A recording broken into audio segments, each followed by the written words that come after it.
não tem nem mais aonde colocar pessoas, aí é uma palavra só. Mas vamos lá, irmãos, prosseguindo aqui. O nosso tema de hoje, ele também não vai terminar agora, tá?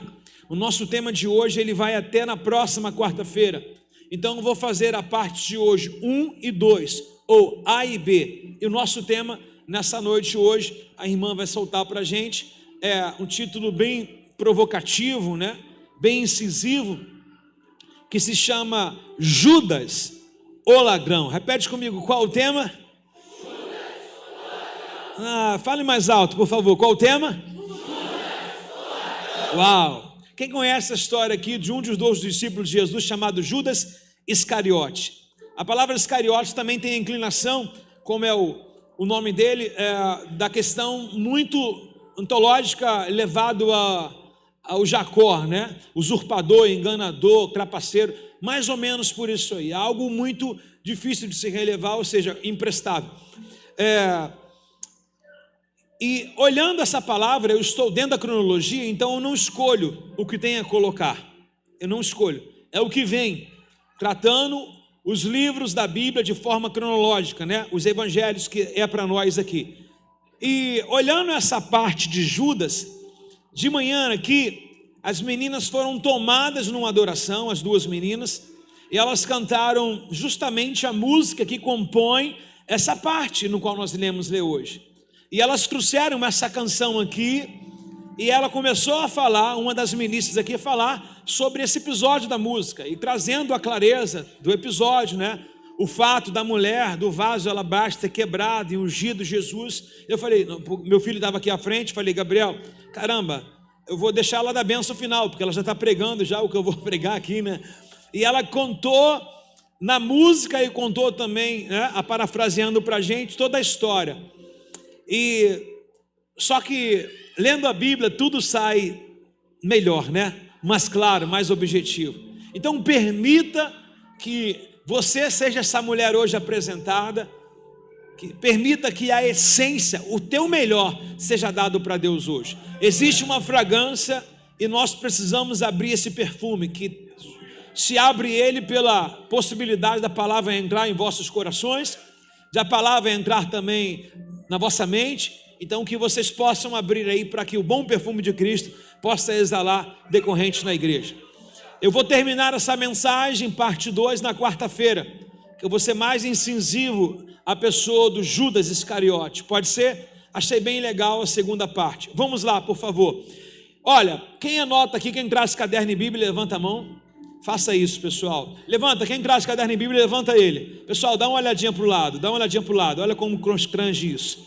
Traga a Bíblia, traga caderno, a gente faz uma mensagem. Vocês querem fazer seminário e tem um todo culto e vocês querem apenas o quê? Falar que estão indo para a escola? Aqui tem um seminário, cara, vocês estudam, vocês aprendem. A gente coloca tudo no seu devido lugar, então tome nota de tudo. Hoje nós iremos caminhar por alguns outros textos, né? Eu sempre falo para vocês que os evangelhos, eles sincronizam, eles são chamados de sinóticos, eles contam as mesmas coisas de forma que se comparam. Uma coisa também importante a ser observada é que o texto que nós iremos ler em João capítulo 12, esse mesmo texto se encontra em 2 outros evangelhos, dos evangelistas, e algum dos 2 evangelistas traz aquilo que João não traz, e João traz aquilo que eles não trazem. Então é bom ter essa conclusão por completo, é bom você conhecer tudo, porque aí você, sabe, não é que fica mais craque, mas você sabe se virar na Bíblia. Uma vez você vai ser perguntado por isso, e você sabe onde está. E aí que esse estudo de hoje se torna um devocional para a sua semana. Amém, pessoal? Então vamos lá. O texto base hoje é João, capítulo 12, verso de número 1. Evangelho de São João, capítulo 12, verso 1. Evangelho de São João, capítulo 12, verso 1. Evangelho de São João, capítulo 12, verso número 1. Amém? Vale um sorriso? A irmã de trás do cabelo da cor do fósforo, isso. Vamos lá. Evangelho de São João, capítulo 12, verso 1. Bom, eu vou ler do verso 1 até o 12, direto, e depois a gente entra dentro do texto para ver o que ele tem para a gente. Beleza? Vamos lá. 6 dias antes de começar a Páscoa, Jesus chegou a Betânia, onde morava Lázaro, o homem que havia ressuscitado dos mortos. Prepararam um jantar em homenagem a Jesus. Marta servia e Lázaro estava à mesa com ele. Então, Maria pegou um frasco de perfume caro, feito de essência de óleo aromático, ungiu com ele os pés de Jesus e enxugou com seus cabelos. A casa se encheu de fragrância de perfume. Mas Judas Iscariote, o discípulo em que em breve trairia Jesus, disse: esse perfume valia 300 moedas de prata, deveria ter sido vendido e o dinheiro ter dado aos pobres. Não que ele se importasse com os pobres, na verdade, ele era ladrão, e como responsável pelo dinheiro dos discípulos, muitas das vezes roubavam uma parte para si. Jesus respondeu: ei, deixa ela em paz, ela fez isso para a preparação para o meu sepultamento. Vocês sempre terão os pobres no meio de vocês, mas nem sempre terão a mim. Verso de número 9, 10 e 11. Quando o povo soube da chegada de Jesus, correu para vê-lo, e também Lázaro, a quem Jesus havia ressuscitado dos mortos. Então, os principais sacerdotes decidiram matar Lázaro, pois, por causa dele, muito do povo os haviam abandonado e criam na pessoa do nosso Senhor e também Salvador Jesus. Palavra de Deus para nossas vidas. Quem pode reagir no nível da sua fé aí, meu irmão? Aleluia! Bom, nos 3 primeiros versículos, o texto se divide em vários temas. Um vai atribuir o que está sendo ocorrido na casa, o outro vai atribuir a revelia de algum dos membros que estão lá, o que ele diz. Então, no mínimo, a gente tem de 4 a 5 personagens aqui descritos no texto. Depois, o resultado chamado de a repreensão de Jesus, e o texto discorre, terminando a história de forma sucinta, dizendo que alguém haveria de pegar Jesus e foi para isso que ele está a caminho. Ele sabe do dia da sua morte. Ele soube do seu nascimento, acredito que o Pai o enviou à terra. Jesus não era aquele bebê menino, ele sempre foi Senhor. Ele se esvaziou da forma de Deus, não teve por usurpação ser igual a Deus. Veio, submeteu às necessidades, às vontades, os caminhos dos homens, se fez homem, porque para tirar o pecado que o homem fez, ele deveria ser um igual a nós. E foi 100% homem e também foi 100% Deus. Então, os 3 primeiros versículos, ele atribui pela graça, sendo salvo, sendo abençoado. Essa Páscoa foi a Páscoa da ressurreição de Jesus. Então, 6 dias antes de iniciar a Páscoa, no domingo, suponhamos aí uma segunda, uma terça-feira, ele entrou em Betânia. Para quê? Para que na sexta-feira ele pudesse entrar no Getsemane e lá ele fosse traído por Judas Iscariote, assim mesmo, e dali ele tivesse todo o processo da sua morte, para se cumprir essas escrituras, todo o martírio que teve nele, toda a exumação do seu corpo, todo o sacrifício que ele passou. Isaías vai dizer: pelas suas pisaduras nós fomos sarados, ele foi ferido, transpassado, ok? Não havia parecer nem formosura, ou seja, ficou desfigurado, e a gente vê isso em telas de televisões e acha que só foi aquilo. Foi muito mais excedente. O açoite de um romano é 40 açoites, irmãos. É uma ferramenta que você joga um chicote e, quando não um dente de um animal, alguma coisa presa à ponta que crava na pele da pessoa e arranca a pele da pessoa. O texto diz que os soldados puseram nele uma coroa de espinho cravando, na sua face. O texto diz cravou, imagine um espinho, como se fosse um prego entrando na sua cabeça. Dá-lhe sangue, ok? Dá-lhe sangue. Exposto, quase nu, em praça pública, tendo que levar uma cruz, que o texto apresenta que em toda véspera de Páscoa, também por lei romana, se soltava, libertava um preso, e dar-se a entender que o preso que foi equiparado a Jesus era o Barrabás, o maior bandido daquela época, e o Barrabás tinha um tamanho bem mais avantajado que Jesus, então a cruz era feita do tamanho de cada um, assim como um caixão, às vezes ele é combinado, comprado, devido com o peso, com o tamanho da pessoa, e a cruz foi feita. Olha, me ajuda com essa criança, leva para o ministério infantil, pessoal, se possível. E aí a cruz foi colocada, que era de Barrabás, foi colocado para Jesus. Então você imagina, antes de colocar ele, pendurar ele numa cruz, né, vamos lembrar de uma coisa, que ele levou a cruz de Barrabás, e se a cruz é de Barrabás maior do que ele, então certamente aquela cruz também tinha um peso excedente. E é tudo isso que vai acontecer nos próximos dias da crucificação de Jesus. Então o texto diz: 6 dias antes de começar a Páscoa, Jesus chegou em Betânia, cidade adjacente à cidade de Jerusalém, onde mais tarde ele vai se entregar. Chegou a Betânia para quê, irmãos? Jesus não vai em nenhum lugar à toa. Ele tem as passagens dele certinho, como nós vimos nas passagens anteriores. Lembra que existia a nova Jericó e a antiga Jericó? Jesus agora está passando em Betânia porque ele tem uma hospedaria para ficar, e agora ele não vai encontrar com aquele cego Bartimeu, ele vai encontrar agora certamente com os seus amigos, talvez próximo, como alguns dizem, familiar de primeiro grau, primos, por aí, chamado Lázaro, no qual o texto apresenta em João capítulo 11, verso 37, e Jesus chorou. O único texto que apresenta Jesus com choro, com sentimento, quando ele sabe da morte do seu amigo Lázaro. Jesus no capítulo anterior, no capítulo 11, vai lá e ressuscita Lázaro. Jesus uma vez ele foi na casa de Lázaro e estava sua irmã Marta preocupada com os afazeres e a Maria com o que Jesus falava. E você conhece muito isso, que a gente sempre quando vê alguém muito atarefado, o que é que a gente fala? Quando tem alguém muito atarefado, enrolado, o que é que a gente fala? Quando alguém decide trabalhar na hora do culto, o que é que a gente fala?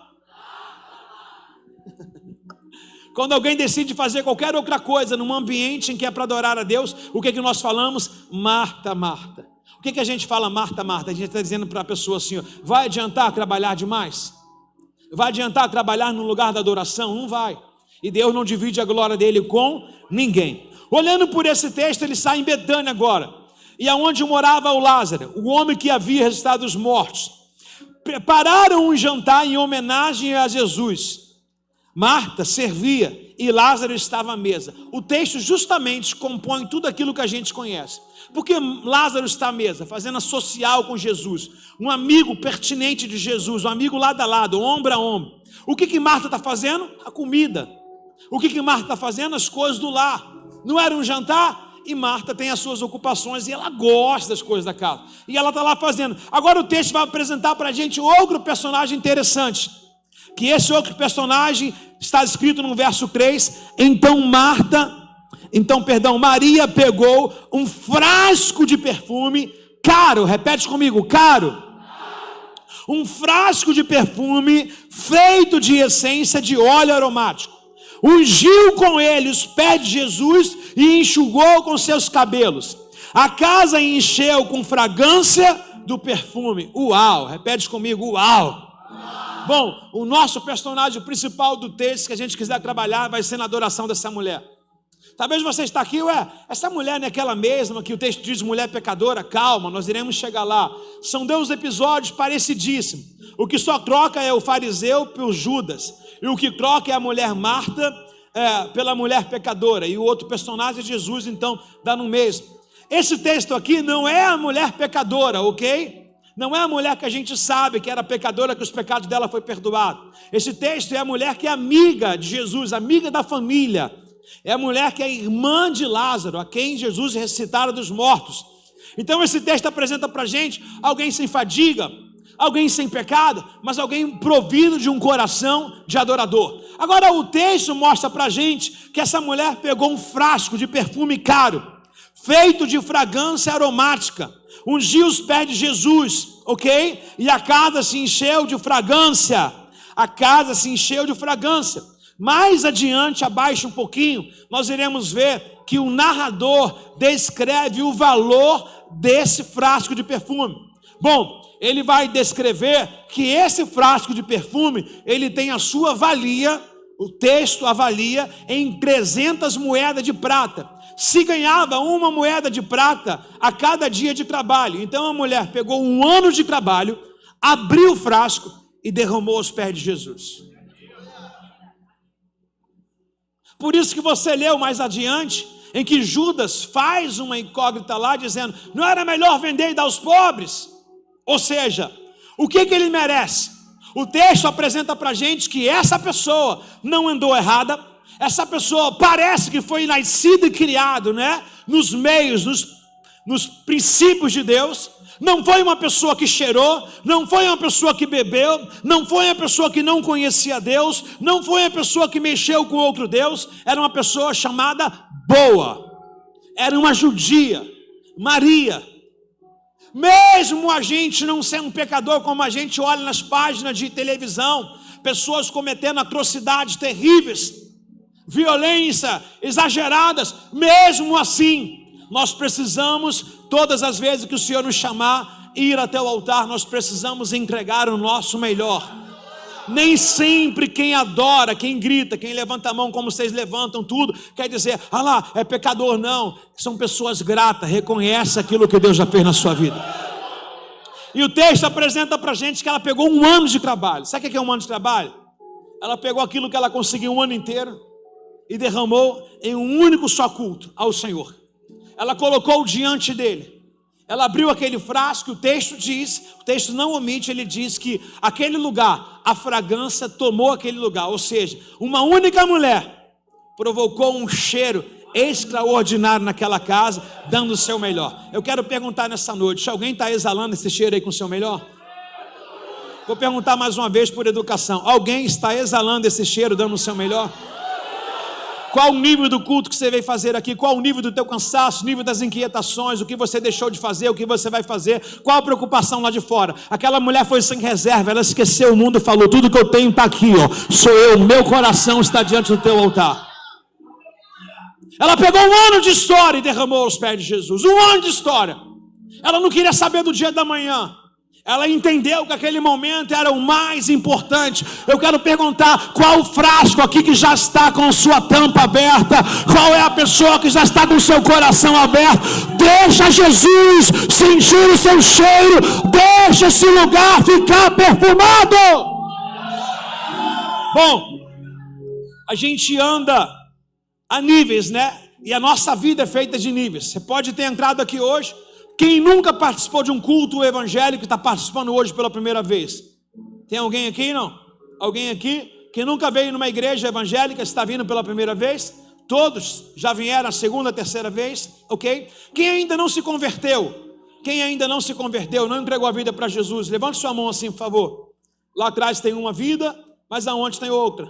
Mas aonde tem outra? Por favor, pessoal. 2, 3, 4, beleza? 4 vidas. 4 pessoas, 5, 6 também, ok? 6 vidas. Hoje você vai quebrar esse paradigma, né? Hoje você vai quebrar isso.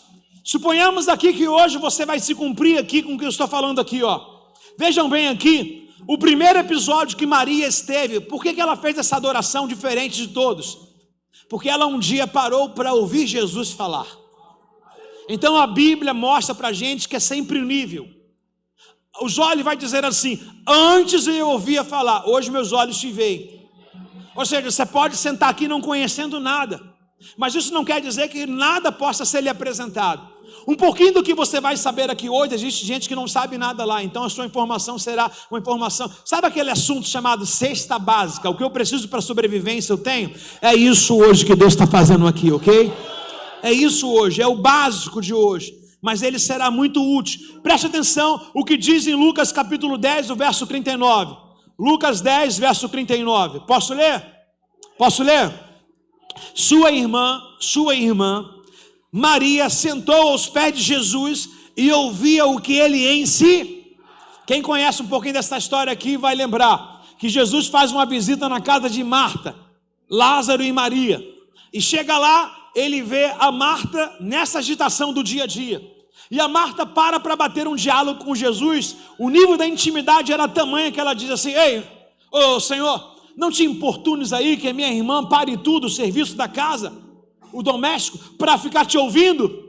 Aí Jesus dá aquela repreendida básica nela, dizendo assim: Marta, Marta, por favor, Marta, não te importune, Maria está escolhendo a melhor parte. E o texto diz claramente sobre isso. Sua irmã Maria sentou aos seus pés de Jesus e ouvia ensinar, ou seja, o caminho ela já sabe. Quando ela veio com frasco, ela falou: se um dia sentei aos pés dele, quando for derramar minha oferta também vai derramar para ele. Se um dia eu ouvir falar dele, quando eu entregar minha vida também vai ser para ele. Um dia meus pais me ensinaram, quando eu decidi também vai ser sobre ele. Antes eu ouvia falar, agora os meus olhos te veem. Agora no verso 41 e 2 diz assim: mas o Senhor respondeu: Marta, Marta, você se preocupa e se inquieta com todos esses detalhes, apenas uma coisa lhe é necessário. Quanto a Maria, o que ela fez, a escolha certa, e ninguém tomará isso dela. Ei, tem uma coisa que as pessoas podem tomar, não sei o que vai ser de nós sairmos daqui, que o Senhor nos guarde. Porventura, a ironia do destino, se for um propósito de Deus, acontecer alguma coisa, não estamos imunes nisso. Jesus falou: no mundo tereis aflição. Vem um ladrão lá fora, ele fala: ei, me dá o que você tem. Você vai largar joia, você vai largar celular, você vai largar carro, você vai dizer para ele: quer mais o quê? Mas uma coisa que ele não vai tirar é o conhecimento que você tem de Jesus. A palavra que você está recebendo, ninguém vai tirar de você. Ei, o mundo pode tirar algumas coisas do material, mas aquilo que a gente conhece, a verdade que a gente crê, a fé que a gente vive, ninguém pode roubar da gente. Ninguém pode roubar da gente.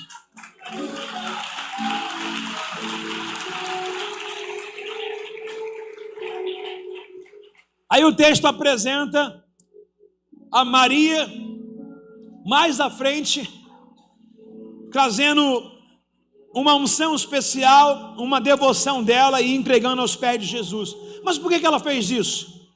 Porque ela começou ouvindo, e a Bíblia diz que a fé vem pelo ouvir a palavra de Deus. Aquilo que a gente ouve, irmãos, leva a gente a um nível de comprometimento. Por exemplo, você está aqui, você está me ouvindo algumas coisas durante uns cultos. Quem não é batizado nas águas está me ouvindo dizendo: ó, tem que se batizar. Então que seja você essa Maria, quando chegar ao teu próximo nível, você obedeça. Você está aqui num culto onde eu estou dizendo rotineiramente para vocês: pessoal, olha, vocês que vivem juntos, mas não são casados, casem. Você está me ouvindo direto. Que seja o próximo nível do unguento da sua vida, de você derramar essa oferta ao Senhor. Você está aqui direto ouvindo: pessoal, sejam leais, sejam fiéis ao Senhor. Em tudo, é o próximo nível seu. Tudo isso vem a partir do ouvir.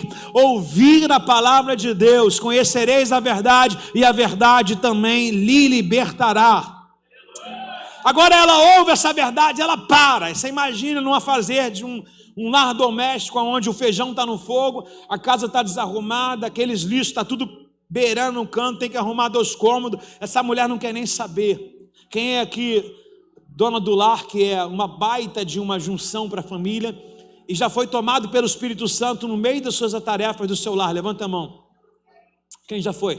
Gostou do demais, né? Você deixa o lixo do canto, você para tudo, começa a adorar, né? Começa a ouvir ele falar. É gostoso ou não é? São assim, são nas coisas, sabe, que a gente menos espera, que Deus vai alimentando a gente vai pegando experiência, seja no trabalho em casa, seja num carro dirigindo, seja na faculdade, em qualquer lugar, o Senhor, Ele fala.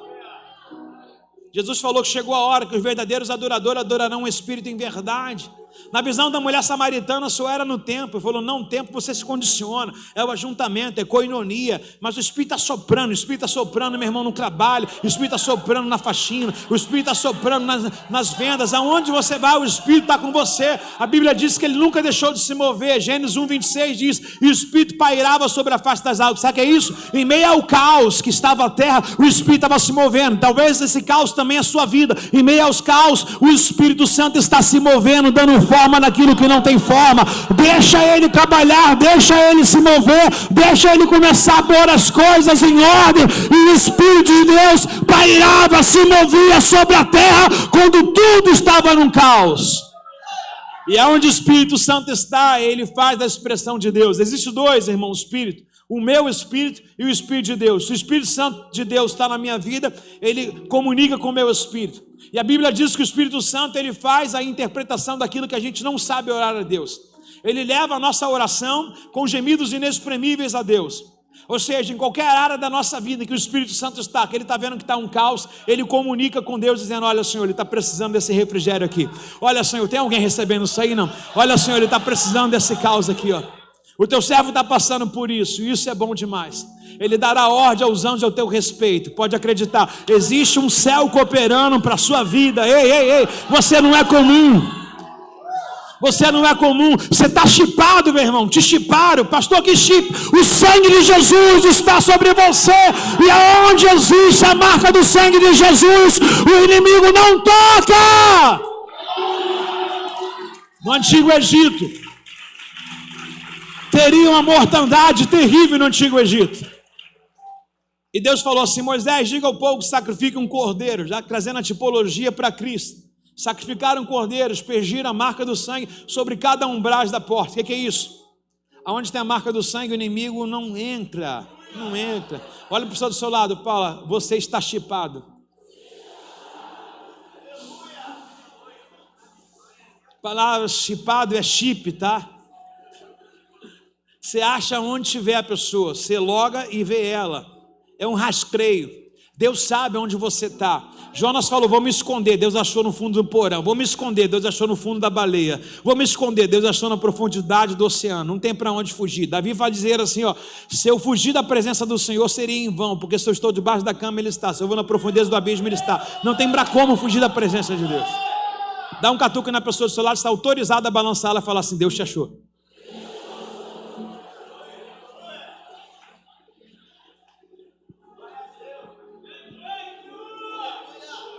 Quem aqui já sentiu uma melhora em ouvir a palavra de Deus? É assim. Eu não sei se você é desses, né? Eu vou dizer sobre mim. Eu montei essa ministração ontem e eu falei para o Gabriel assim, terminando. Eu falei: cara, Gabriel, já fiz até de quarta-feira junto, separei aqui no mês. E eu já fico. Aí eu já estou com uma mensagem do próximo domingo, que é a Santa Ceia. Eu não sei se você fica com essa fome, porque quanto mais a gente lê a Bíblia, mais a gente tem fome dela. E quanto mais você lê, você vê que mais ela não tem fundo. Coisa esquisita. Você lê a Bíblia e fala: cadê o fundo disso, gente? Porque nunca acaba, é inesgotável. Esse mesmo texto já preguei sobre Maria, mas o tema é Judas hoje. É inesgotável. Sabe o que é isso? As misericórdias, o jeito de Deus falar, se renova a cada manhã. Por que eu digo de renovar a cada manhã? Porque Deus não quer ninguém olhando as mesmas coisas. Ele diz que as coisas antigas Ele lança no mar do esquecimento. O Senhor é um Deus que trabalha com coisas novas. Tem alguém por mim aí, não? Alguém comigo aí? Dá um grito nesse lugar aí, meu irmão, pelo amor de Deus. No verso de número 4 do João capítulo 12, é o texto que a gente vai trabalhar agora. Ele diz sobre Judas. Lembra em que a mulher abriu um frasco e derramou unguento, aquele valor de 300 moedas de prata, aos pés de Jesus? Quem lembra disso, por favor? Muito bem. Aí quem está nessa casa?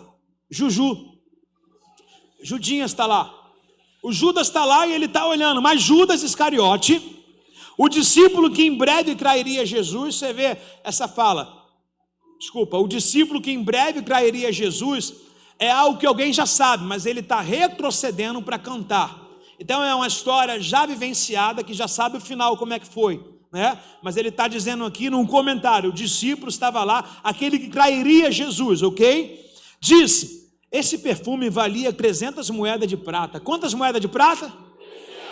1 ano de trabalho. A intenção é boa, né, gente? Poxa, Judas é um cara sensato, um cara equilibrado. Esse Jesus só quer pregar o evangelho e não quer cuidar das viúvas, dos pobres. Olha só. Imagine ele ornamentando isso para o grupo, enfatizando isso para o grupo, dando uma ideia daquilo que Jesus não estava dando, ou querendo colocar palavras e ideias na cabeça dos discípulos. Esse perfume valia 300 moedas de prata, deveria ter sido vendido e o dinheiro dado aos pobres. Quem acha isso magnífico, levanta a mão. Pode levantar, irmão, você acha? Quem acha magnífico? Uau! Vamos acabar com a pobreza, pessoal? Vamos? Vamos alimentar, vamos fazer o seguinte: todos nós iremos sair desse culto hoje e cada um vai pegar um morador de rua e levar para sua casa. Fechado? Ué, cadê o evangelho, gente? Não entendi agora. Cadê vocês? Tem alguém aí, não? Quem ama fazer a obra de Deus? Quem ama pregar a palavra de Deus? Quem ama cuidar de vidas?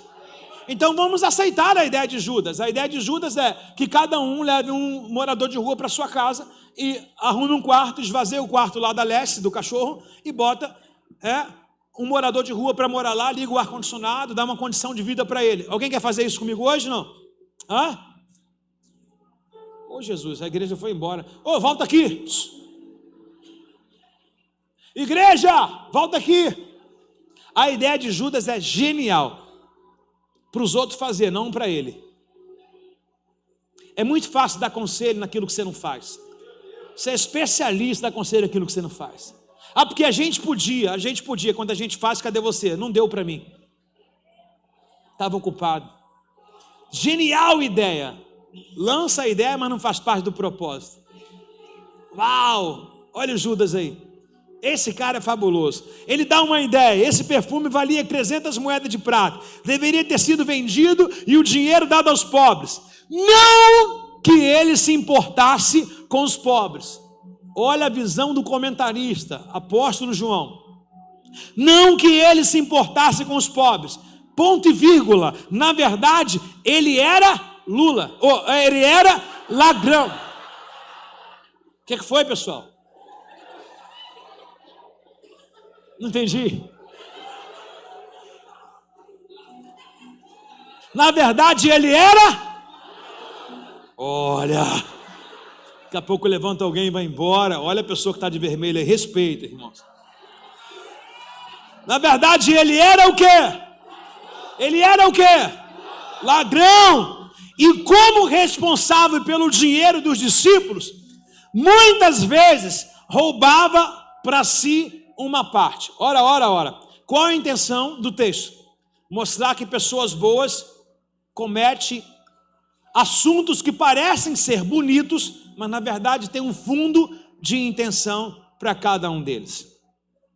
Ele está repugnando, ele não está errado e ele está errado.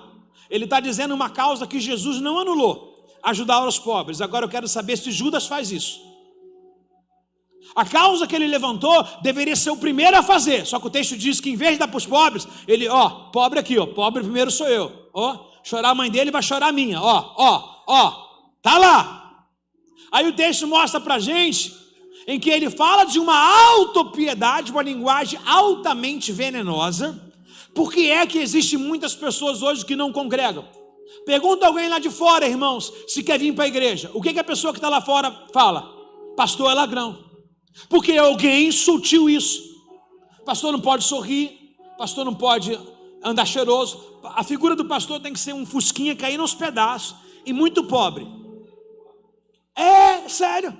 É a mente de muitos que estão aí. A mente. Estava com uma menina de uma concessionária e ela falou assim: eu era católica. Eu falei, não é mais não? Ela falou, não. Porque o padre foi lá na agência e comprou um carro zero. Eu falei, tá, e aí? E ela falou assim, eu falei, seu padre, que legal, um carro para paróquia. Ele, não, para paróquia está lá o velhinho dela, esse aqui é meu. E ela julgou o padre que ele não poderia ter um carro. Então vai ver o luxo do Vaticano.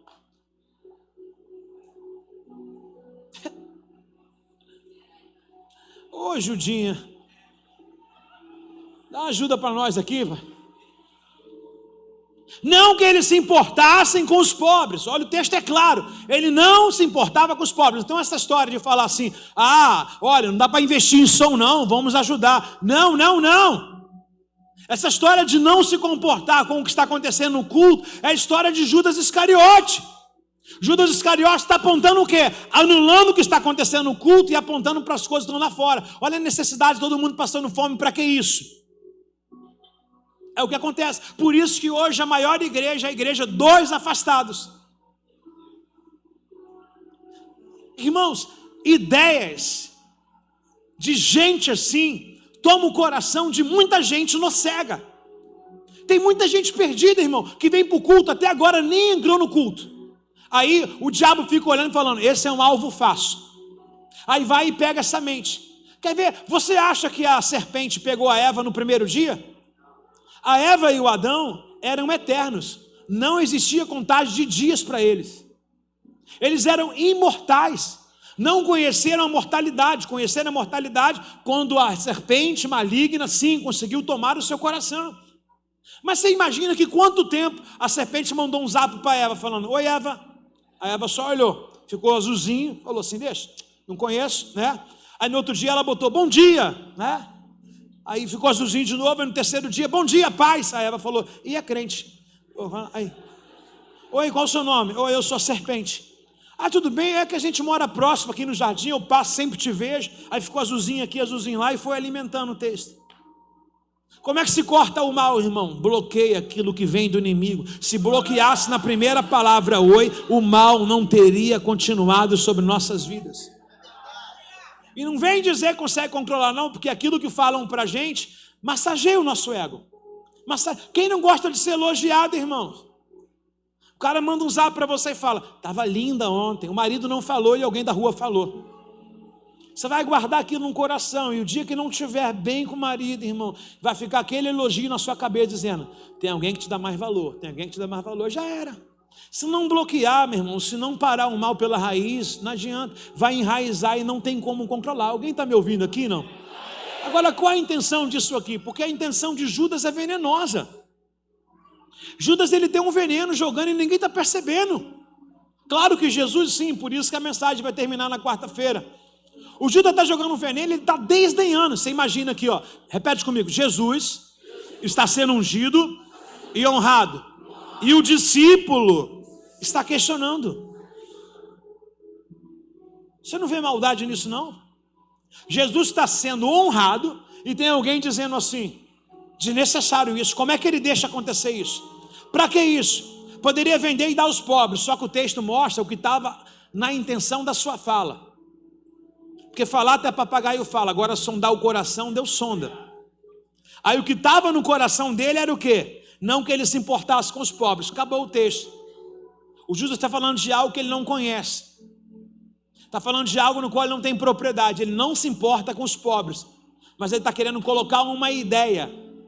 Está querendo defamar Jesus. Por quê? Porque ele tem um interesse próprio. Aí presta atenção, para você entender e não ver que Jesus não deixou isso barato. Jesus nunca desdenhou dos pobres. Nunca.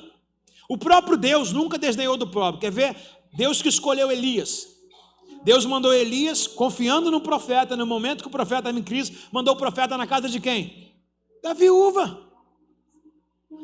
A Bíblia nunca descredenciou. Em todas as vezes que a gente vê uma viúva, a gente vê recurso. O Senhor lhe diz sobre as viúvas desamparadas, as viúvas: eu sou o seu marido. Viúva nunca foi deixada, quer dizer, pobreza também, nunca foi deixada à mercê na Bíblia. E Jesus não vai ficar por baixo de nada. Preste atenção o que diz em Mateus capítulo 6, verso de número 2. Mateus 6, verso 2. Alguém comigo? Alguém comigo?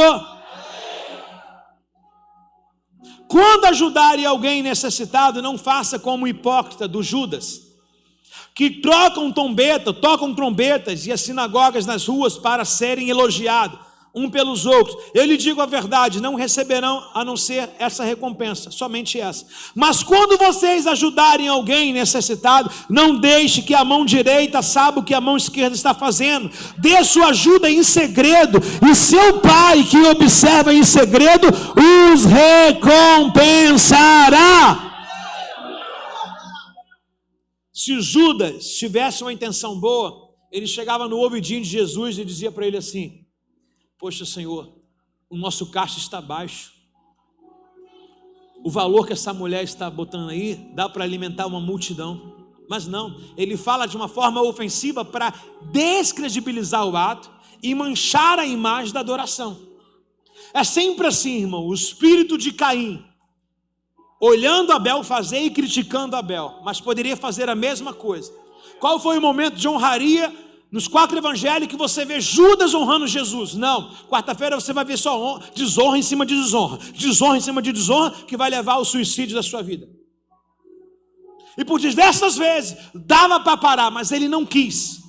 O diabo se alimenta do meu ódio, das minhas opiniões alheias. Tem gente que fala: eu não concordo, mas faço. O diabo se alimenta desse mal. Eu faço por obediência, o diabo se alimenta disso. Deus quer que você faça com a mão e com o coração junto. O diabo só vai se alimentando. Não é por menos que Jesus nunca deixou os pobres de lado. Vejam bem o texto de Lucas, capítulo 18, verso 22. Lucas 18, 22. Quando Jesus ouviu essa resposta, disse ao jovem rico: ainda te falta uma coisa que você não fez. Venda os seus bens e dê aos ricos. Então você terá um tesouro no céu e me siga. Amém? Como amém, irmãos? O que o texto está dizendo? Venda tudo o que tem e dê aos pobres, irmãos. Então Jesus, em forma nenhuma, está colocando a evidência que tem que ignorar os pobres. E ele mesmo diz: os pobres sempre estarão convosco, e eu nem sempre, que era a partida dele. Quer ver uma coisa incrível que a gente vai ver aqui? Preste atenção, Lucas capítulo 7, é de arrepiar esse texto. Lucas capítulo 7, verso 36. Glória. Lucas 7, 33. Lucas 7, 33. Posso ler, irmãos? Posso, irmãos? É 36, desculpa, tá? Vou ler bem rápido, hein? Acompanha aí, por favor, para a gente ir embora cedo, meia-noite. Um dos fariseus convidou Jesus para jantar. Quem convidou Jesus para jantar? Todo mundo sabe o que é um fariseu, né? Alguém indouto da lei. E todos os fariseus, eles vinham até Jesus para criticá-lo, ok? Não para fazer amizade com ele, mas para desdenhar, questionar a veracidade que ele era o Messias, o Filho de Deus enviado, ok? Então, um dos fariseus convidou Jesus para jantar. Jesus foi à casa dele e tomou lugar à mesa, como de honra, né? Uma mulher daquela cidade, uma mulher pecadora, é a mesma condição em que nós estamos vendo no outro texto, mas agora as pessoas mudam, tá? Lá foi na casa possivelmente Simão leproso, e aqui é na casa de um fariseu. E agora o nome da mulher não é Maria, é uma mulher pecadora.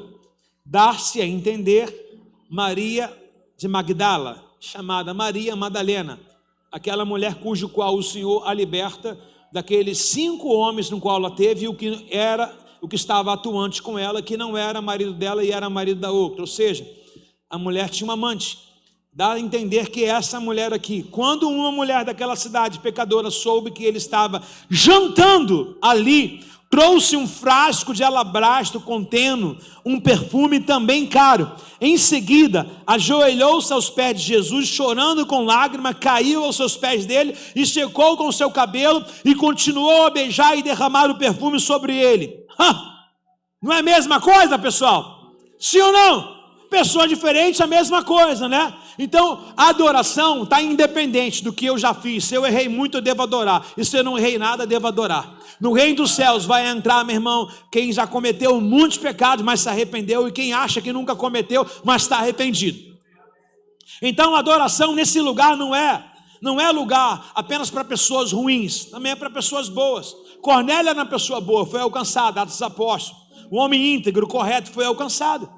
Ok? Em todos os demais, o texto apresenta como pessoas lastimáveis, né? Pessoas ruins demais, que era o caso dessa mulher. Agora, olhando essa cena, mais uma vez, Jesus de joelho, se inclinava ao pé da mesa, já fiz isso uma vez, sentava e você colocava os pés para o lado assim e comia, de ladinho, né? Esse dia eu fiquei sabendo que existe um camarada aqui na nossa igreja que come de lado, cara. Come de lado. O nome dele é pastor Jorge Armando. A esposa falou que ele come igual o pai, de ladinho, assim, ó, de ladinho. Falei, Jorge, a comida vai entrar para outro lugar, não para o estômago, meu filho. Qualquer hora a comida vai descer aqui, descer no ouvido e sair fora. Era um hábito, um costume, as mesas no Oriente, Ocidente antigo, eram mesas baixas, é tipo japonesinha que a gente faz, quando não o chão. Então era um costume sentar, e Jesus está sentado, e de repente a mulher vem, sem ele perceber, e ele é acometido de uma adoração pelas costas. Tem gente que recebe facada pelas costas. Jesus foi cometido de uma adoração pelas costas. Quando um fariseu que havia convidado Jesus lá acima, né, viu isso, disse consigo, repete comigo, disse consigo. O que quer dizer consigo? Ele trouxe em seu pensamento. Ele não falou. Ele disse consigo, olhando aquela cena, ele fala assim: se ele fosse profeta de verdade, eu vou dizer comigo, lê meus lábios. Pode ser? Você vai falar. Pode ou não pode? O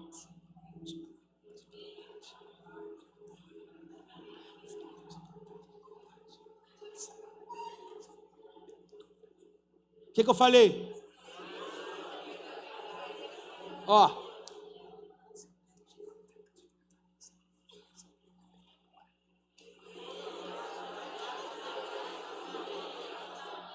Meu irmão, vocês rezaram pra caramba aí.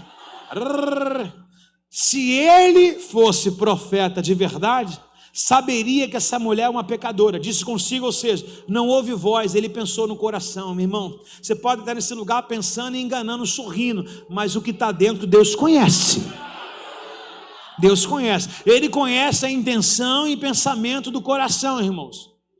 Ok? Ele conhece o coração do homem. Quando o fariseu que havia convidado Jesus viu isso consigo, ele disse: se você fosse profeta, saberia que tipo de mulher que toca nele. Ela é uma pecadora. Quem não ajuda aponta, né? Quem não ajuda aponta mais uma vez. Tem uma pecadora lá que tentou a vida inteira dar certo com alguém sentimentalmente, não conseguiu. Achou alguém que falou a verdade, que amou mais do que um homem amou. Alguém que com um abraço trouxe toda a segurança que nem um homem com seus maiores músculos trouxeram para ela. Alguém que ofereceu uma água a jorrar para sempre, se possível ela. Alguém que disse: se crê de mim, do teu interior fluirá rio de água viva. E quem recebeu o rio de água viva sempre vai derramar o melhor para Deus, cara. Aí o fariseu que chamou Jesus lá, não para abençoar, mas para questionar, ele disse: olha, Jesus vai chamar, ele vai dizer assim, umas perguntas, e aqui está a nossa palavra dessa noite também linda e abençoada. Imagina essa cena comigo. Aí Jesus vai olhar para ele e falar assim: deixa eu te falar o que está acontecendo aqui. Já viu aquela frase assim dita: quem é muito perdoado é muito também amado? Ou quem foi muito perdoado ama muito? Sim ou não? Você merecia estar aqui? Quem saiu de um bar, levanta a mão. Quem saiu de uma vida promíscua, levanta a mão. Uma vida errada, longe de Deus, quem saiu? Você saiu? Não, Deus te tirou. Pessoas assim que têm um passado muito terrível, tem que servir a Deus unha e dente, unha e carne. Ó, Jesus disse ao fariseu: Simão, tenho algo para lhe dizer. Simão, cheio de si, disse, mestre. Respondeu Simão. Então Jesus lhe contou a seguinte história: um homem emprestou dinheiro a duas pessoas, 500 moedas de prata a uma delas e 50 a outra. Quantas moedas a um? E a outro? Mais uma vez, diga: 500 moedas a uma pessoa e 50 moedas a outra pessoa. Bom, o que nós conhecemos aqui pelo texto de um ano, 50 moedas de prata daria aí os seus, talvez, 1 mês e meio. Agora 500 daria aqui 1 ano e meio. Então alguém tinha uma dívida de 1 ano e meio e alguém tinha uma dívida de 1 mês e meio. Qual é mais fácil pagar, irmão? Qual é mais fácil pagar, irmão? Bem, muito bem, parabéns para você nessa data querida. Vamos lá. Como nenhum dos dois devedores conseguiu pagar, nem o de 1 e meio e nem de 1 ano e meio, nem o de 50 e nem o de 500, ele generosamente perdoou ambos e cancelou as suas dívidas. Qual deles amou mais depois disso? Eu falei que o paizão de manhã, ele deu um sorriso, deixa eu brincar com meu amigo ali: Sérgio, eu estou te devendo R$10, ok? Nossa dívida está perdoada, ninguém deve mais nada, amém, Sérgio? Agora, Sérgio, eu estou te devendo, você está me devendo, perdão, você me deve, vamos mudar aqui, você me deve R$100 mil, doeu aí agora na espinha, pegou aqui, não pegou? R$100 mil, eu estou anulando aqui perante a igreja a dívida que você tem comigo, está feliz? Tá não, só isso com 100 mil? Tá não, deixa eu ver alguém aqui endividado, quem está com muita dívida aqui, levanta a mão, porque o irmão está com burro na sombra. Peraí, você, meu irmão, você, ô Léo, eu estou perdoando R$10 seu, tá bom? Você nunca me pagou e acho bom a gente zerar, porque senão você pode ir para o inferno por causa de R$10, tá? Agora, Léo, eu estou te perdoando aqueles 10 mil que você não me paga já tem 1 ano, tá bom, Léo? Esses caras estão com dívida perdoada, estão desmotivados, cara. Acho que Deus não está falando nada em vão. Deus está anulando coisas no qual eles deveriam receber. O Senhor não manda mensagem em vão, amém? Ricardo, eu acho que você vai receber. O irmão lá da casinha, ok? Ricardo, eu estou te perdoando agora aqueles R$10 que você nunca me pagou, tá bom, Ricardo? Amém? Obrigado, de nada, amigo. Ricardo, eu estou te perdoando aqueles 20 mil que você me devia e não me paga há muito tempo.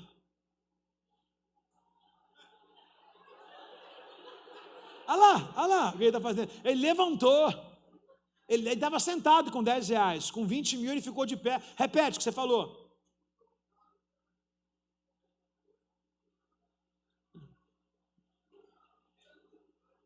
Tirou o peso? Glória a Deus. Saiu o peso mesmo, de verdade. E o que você sentiu mais feliz? Nos 10 ou de 10? R$10 ou 10 mil? 10 mil, 20 mil? Foi 20 mil. Está gravado, né?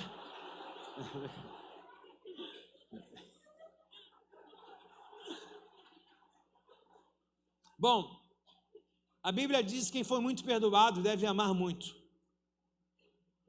Certamente perdoando uma dívida dessa, se eu estiver precisando de um socorro, se ele souber, alguém falar, e o pneu do Alexandre furou, ele deve ser o primeiro a me socorrer. A dívida foi perdoada, mas a gratidão vai ficar para sempre na vida dele.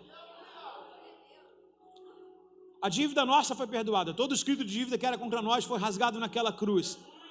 Mas seguir o rastro de Jesus é uma dívida eterna. Eu sou o eterno devedor da graça. Você entende o que é isso?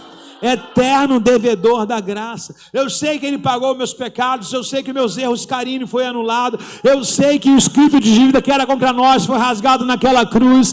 Mas nada me tira dos pés dele. Eterno devedor da graça. Tem alguém nessa noite aí?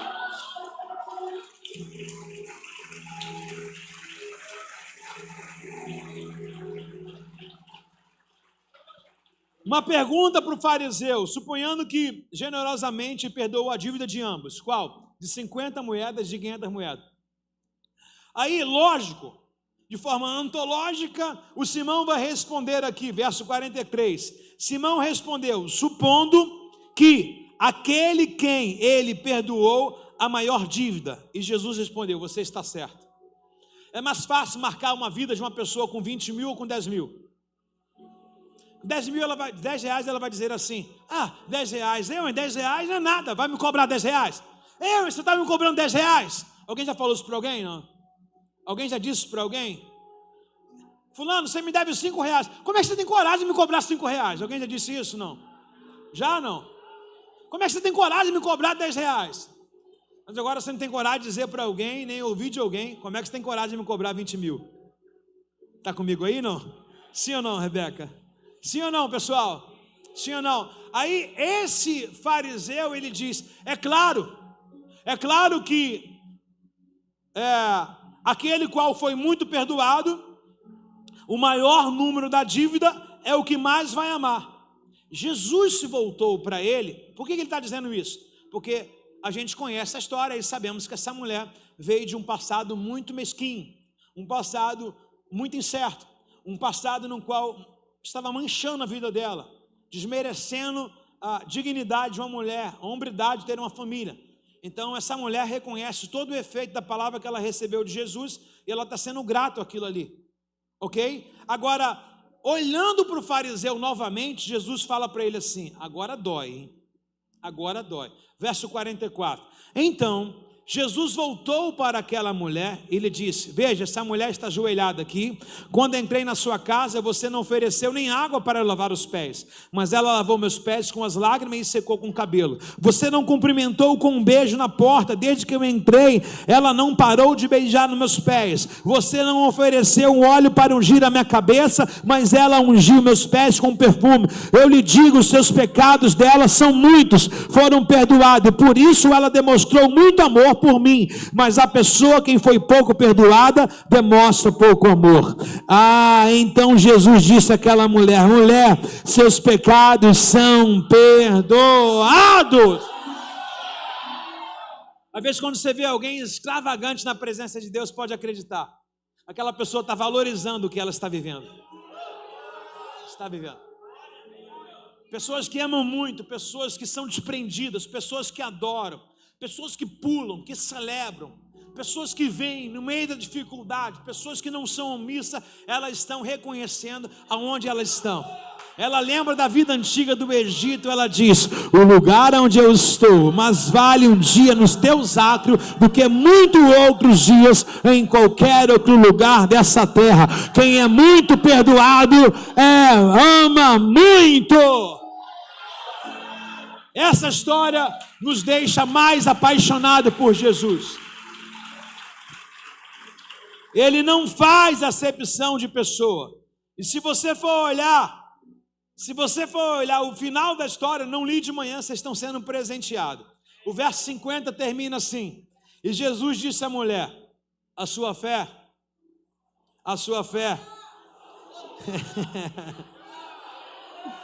Qual fé, meu irmão? Qual fé? Ei, a mulher está na casa de um fariseu. Repete, a mulher está na casa de um fariseu. O ambiente é totalmente proporcional para ela fazer aquela adoração. O que Deus quer da gente, que a gente possa entender com essa mulher? Qual a aplicação de Deus para essa mulher? A sua casa, de repente, é um ambiente farisaico. O seu trabalho, de repente, é um ambiente perturbador. O lugar onde você vive, talvez, é um ambiente no qual não te dá força nem energia, não comunga a fé com você, nem te ajuda. Ei, mas você não depende do que está externo, já está dentro de você. A diferença está em você. Todos nós somos cercados por esses que vivem nos olhando, nos apreciando, mas a verdadeira essência de um adorador está dentro de cada um de nós. Seja na casa do fariseu, seja num trabalho esquisito, seja no meio da família, eu vou abrir a minha essência, e por muitas vezes eu vou abrir a minha boca.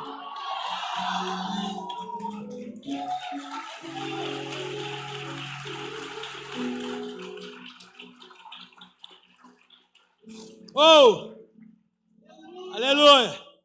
Qual ambiente que você vive? Irmão, adorar aqui é muito fácil. Quem pode adorar o Senhor? Levante suas mãos. Facinho, pode abaixar que vai passar vergonha. Quero ver você voltar para a tua casa em adoração. Quero ver você entrar com o pé na porta amanhã num lugar difícil em adoração. Quero ver você levar essa palavra e dizer: Deus falou que eu tenho uma essência dentro de mim.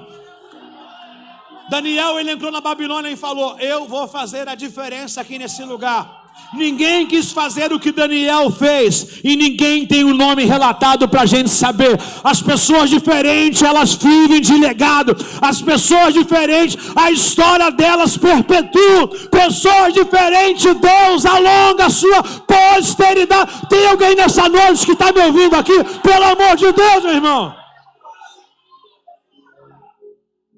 Agora aqui a gente levanta a mão da glória, etc e tal. A mulher pecadora é uma vexatória. Ela poderia olhar para si e falar: eu vou me expor. Não é expor. Se você entende a adoração como exposição, você não está entendendo nada. Você vai se impor. Você vai se colocar no lugar, na brecha.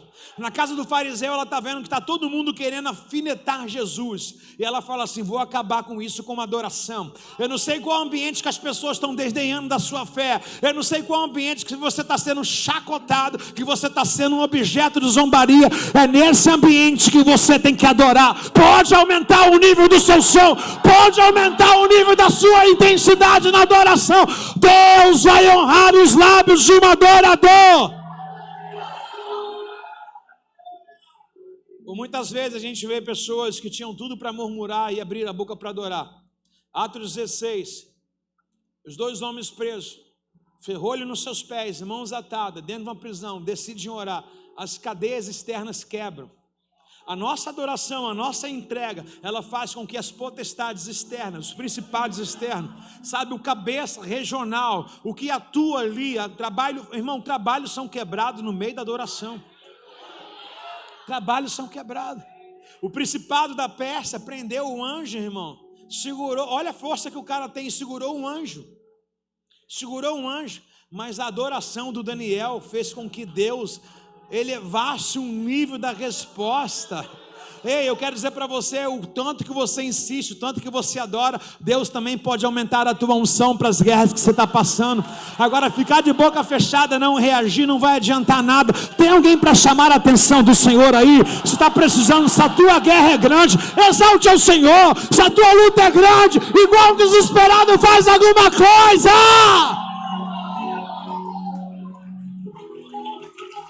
Tem que fazer alguma coisa. Ei, imagina só, quem tem um filho pequeno, seu filho está passando mal, está convulsionando, você leva no UPA, você leva no hospital, o médico fala, não é nada, deixa aí, que você vai ficar calado? Você não viu o que o menino fez na UPA aí, meu irmão?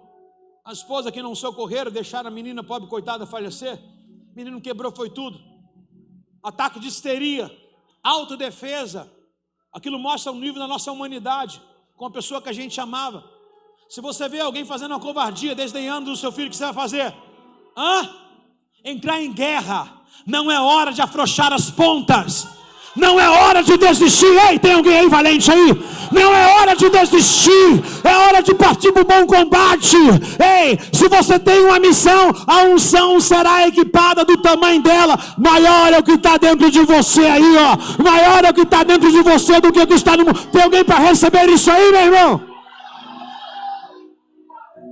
Fica com medo não.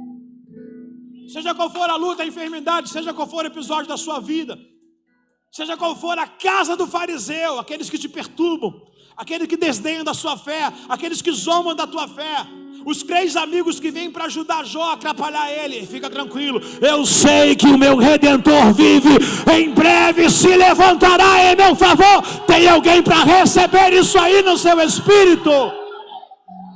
Ele vive.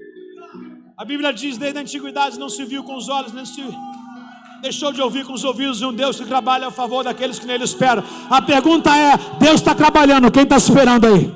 Deus está trabalhando, quem está esperando aí? Deus está trabalhando, eu vou repetir, desde a antiguidade não se viu e não se ouviu um Deus que trabalha a favor daqueles que nele esperam. O salmista ele vai dizer assim, esperei com paciência no Senhor. Não quer dizer que ele arrumou a cama e deitou, não. Ele disse assim, esperei com paciência, depositei a minha confiança somente no Senhor. Ele se inclinou para mim, me tirou de um lamaçal, de lago, de enxofre, colocou os meus pés sobre a rocha. Tem alguém aí, meu irmão? Eu vou dizer para você, o Senhor é meu pastor e de nada eu tenho falta. De nada eu tenho falta. Independente das crises, independente dos momentos, independente daquilo que nos cerca, o Senhor é o dono da nossa adoração. O Senhor é o dono da nossa adoração. Tem alguém me ouvindo nessa noite? Diga, o Senhor é dono da nossa adoração. Fica de pé no seu lugar. Levante suas mãos.